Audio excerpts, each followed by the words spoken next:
Kwesta is a name that, when spoken in the context of South African hip-hop, demands respect. But respect wasn't always given. 10 years of trials, rejection, growth, and eventually he achieved his victory. Kwesta's journey to his record-breaking DaKar II album wasn't easy and it wasn't quick. But when the album dropped in 2016, it silenced all the haters. DaKar II was more than just an album, it was the culmination of a decade's worth of grit and determination. But before we go into that monumental moment, let's get back, rewind, and back to the beginning actually, back to when Kwesta was just a dreamer with a microphone. So born in 1988 in Katlehong, Johannesburg, Kwesta's story didn't start in a studio with flashing lights. It started on the rough streets in a neighborhood where many kids would never have imagined making it out.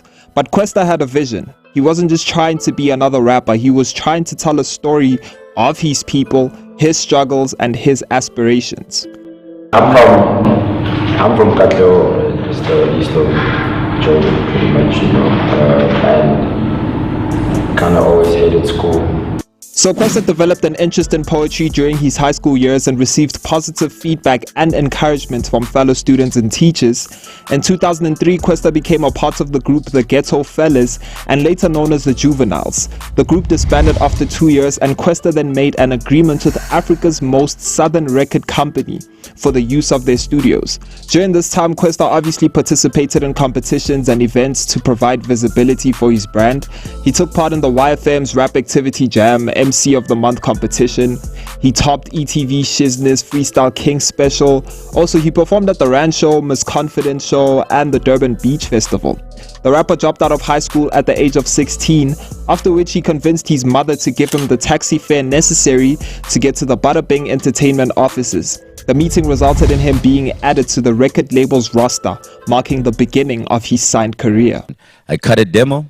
I cut a demo. I asked my moms for a choco, Bambi Cab.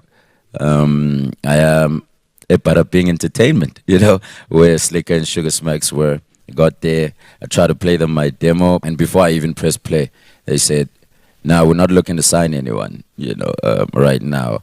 But ngashi, it demo, and I left. Obviously, at that time, I'm like, damn, I really wanted to. There goes the dream, right? But 2 days later, they made the mistake of listening to it. They made the big mistake of listening to it, and I got the call, and it's been a hell of a ride since. So in the early days, he wasn't Kwesta yet, he was just Quest. A young rapper trying to make his mark, and the music scene, it wasn't kind. He faced rejection, struggled to get signed, and often found himself battling against an industry that wasn't ready for him. But Kwesta kept going, honing his craft and building his fan base one step at a time. Yeah. But you're one of those guys that seem to understand what the music game's about, or is that a difficult thing to say to you, that you understand what the hip-hop business is all about? I learn, so yeah, I might not take that completely, I mean, I do it and I learn what it's about, I'm still not sure what it exactly is about, but I've just always figured it's always been about the music. Everything else that happens around it has never really mattered to me, has never really affected how I do the music, what I mean? There's all these marketing strategies and brand positions and everything else that always seems to mess with the music, but all I care about at the end of the day is just making sure that the music is of proper quality. Yeah.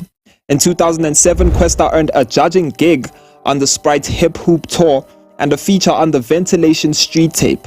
He was also a part of the Knock It Defend Your Street campaign, where he worked with other artists to create the theme song.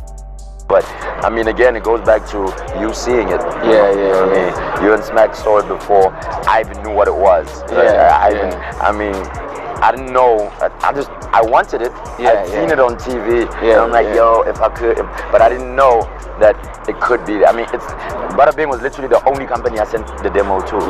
So I'm like, okay, it's probably just luck and whatever. You know what I mean? So it's never something I completely believed until the people around me started believing. And maybe you were one of the first, to kind of believe in that, and it grew and it grew. Right now, my brother just got on board. I'm sure he got his answer today. So he's also a believer now. So and like he was, for him it was like, but we doing so well, why would we just choose? It wasn't like he doesn't. It messed with me too. Yeah. Why? So Kwesta wasn't the only one struggling to be seen. The music industry, particularly the South African hip-hop scene, was very tough. Labels weren't quick to embrace authenticity. Artists had to be flashy to fit in with a particular trend, or at least have that one hit single that would catch fire. But Kwesta wasn't about trends. He wasn't about faking it. He wanted to make music that felt real, and the music industry, it wasn't ready for a real one. But he still backed himself solid partnerships. Like in 2010, Kwesta was among the few chosen SA brand ambassadors who performed during the national road shows before the 2010 World Cup was hosted in South Africa. And Kwesta worked alongside Kelly Rowland, Josie, and Two-Face, amongst other artists on the Everywhere You Go anthem for MTN. He also performed during the 2010 closing ceremony of the FIFA World Cup. Well, I've always figured there's two facets to these things. There's like the raps you did when nobody cared, right? When only you knew you were rapping. Right. And I think that started about 2003. Right? That's when I was just rapping to rap. And then around 2005-ish, that's when I started recording music. Right. And 2006, I took whatever I was recording to Slicker and Sugar Smacks. Right. So yeah, 2003 off the radar, and then 2006 with Slicker and Sugar Smacks, and then 2007 Sharp Fader dropped, which is 11 years ago. So obviously the music scene is not always about making good music. It's about surviving an industry that often left little room for authenticity. But despite the setbacks, he kept working, and eventually he dropped his first major project, Special Request. It didn't blow up like DaKar II, but it started building the foundation of what was to come. It did something. Flavor received a sync deal with DSTV and got featured in the Lurie's TV 2011 ad campaign. Stomp was one of the soundtracks for Death Race 3, an American movie, and I was today years old when I found out that Kwesta had been on an American movie. But anyway, with the success of the album, Kwesta became South Africa's first rapper to have 7 songs ranked on multiple radio charts in the same year. Ever. Your album is doing incredible stuff. You had one of the biggest songs out. Can it go wrong for Kwesta at this moment? It can, man. I don't want to say everything is impossible. Anything's possible, really. But I don't see it happening anytime soon. I basically think I've been on the bench for a long time. I think it's my turn, dog. I say that with the utmost honesty and belief and faith. Special Request earned summer nominations in 2011 for Best Newcomer and Best Rap Album. So Kwesta was doing good to some extent, and I think Kwesta at some point was the feature killer. He still is, to be honest. Yeah, they know on that shit that I be on. I'm eons, beyond, out of this world. And clean that you Elon. It came meaning figuring Elon. Yes, I said color my Elon. So obviously then came DaKar I, and this was a turning point. It wasn't just an album, it was an introduction to the Kwesta that we actually know today. A new sound, a new energy, and finally, the respect he'd fought so hard for was almost becoming a reality. Boom Shakalaka went crazy, but it still wasn't at the national level that, we obviously know Kwesta to be today. But with DaKar, Kwesta proved that again, it wasn't about trends, it wasn't about being flashy, it wasn't about flexing and all of that. It was just about the truth, and the truth always finds its way to the top. So by now, if Kwesta thought that he had reached his peak, he was wrong. Because in 2016, Kwesta released his third studio album titled DaKar II. And in just 2 years, DaKar II was certified 7 times platinum by the recording industry of South Africa. This guy is like the highest selling rapper of all time. Kwesta, good afternoon to you. 6 awards you've bagged. Were you expecting to win all of them? Good afternoon to you. Not at all. I was hoping for best video and song of the year, but you could never tell that you're going to win 6 awards, So shout out to everyone that voted and everything, I remember seeing Gudu playing on Channel O, on MTV Base, and also on Trace at the same time. Like I was playing with my remote and was like 320. Ngudu is playing. 322, Ngudu is playing. 325, Ngudu is playing. I was like, what? I've never seen something like this ever. The album went on to be certified 7 times platinum, selling over 200,000 copies, making it SA's hip-hop best-selling album. Kwesta's dominance in 2017 was so crazy that he walked away with 5 Sammers that year.